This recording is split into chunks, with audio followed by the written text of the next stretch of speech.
Schistosomiasis is a parasitic disease that is contacted in the river. When people wade in the river, when they swim in the river, as long as they have contact with contaminated water, they will be infected with schistosomiasis.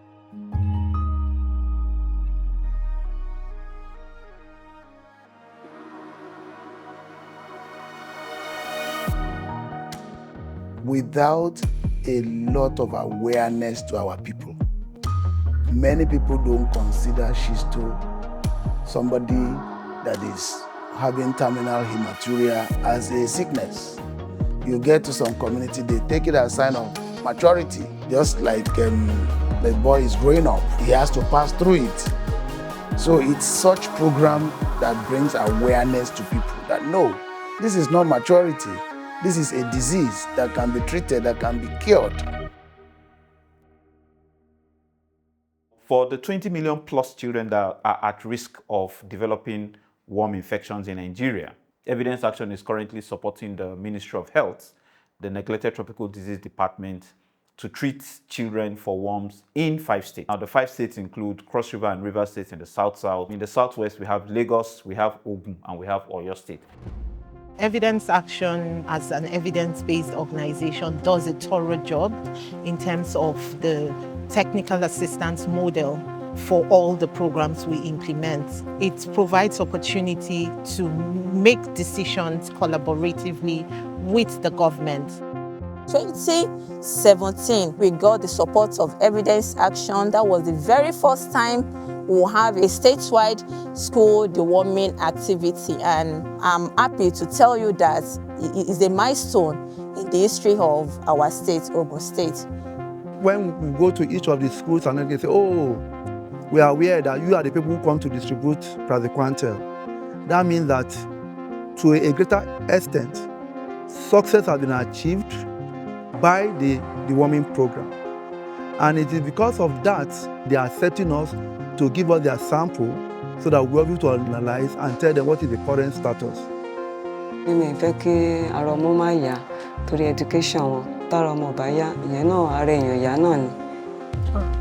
Mo máa try láti gbé first but second, third mo ṣe máa ń dì yẹn. But nígbà tí kíní ẹ̀ ṣẹlẹ̀ báyìí, mi ní ayé kàwé dáadáa mọ́. Ìgbà míì mo lè jókòó báyìí tí mo sùn. Mo sáà ń ṣe dáadáa. I remember a case at Sasa Community Primary School when they counted the worms up to 41. They stopped counted. You can't compare the time that the student is coming regularly to the school and punctual in the school with the time that he or she always absent in the school. These infections cause the children to miss school. These infections cause them to have deficits in their nutritional status, which eventually can affect their economic earning ability in the future. Our goal in all of these interventions is to eradicate these diseases. We're looking forward to a time when worm infections as a public health concern will no longer be the case. Currently working strongly, collaboratively with the government to ensure that over the next couple of years we're able to have a scenario where we're transitioning fully to the government and the government is able to sustain the gains that have been made over the years. The moment that stood out for me that things are working, the State Universal Basic Education included school-based deworming in their budget for the year. It got an approval. That for me was like a major win. That yes, stakeholders are now beginning to build capacity towards ownership. So far as I'm concerned, for the past 30 years in my service, Evidence Action has been the only agency that has reached a large number of pupils and learners in the state in terms of school-based deworming. Annually, as an organization within the context of Nigeria, we set out to reach 6 million sac every year. Consistently from 2017 up to date, we've been able to treat about 36 million sac in Nigeria across the 5 states where we've been working. Just the last round we had in this state, Oyo State, we were able to reach about 1.7 million sac with treatment of both mebendazole and praziquantel.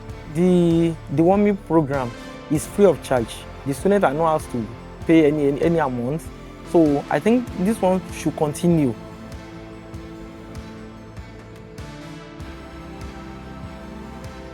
After a year, there was improvement because they said that boy always come last. But immediately he took our drugs, he began to come either first or second. Had they been the boy didn't take the drugs, he will have dropped out. and the parents will have even said that maybe it's a destiny. It's not to be educated.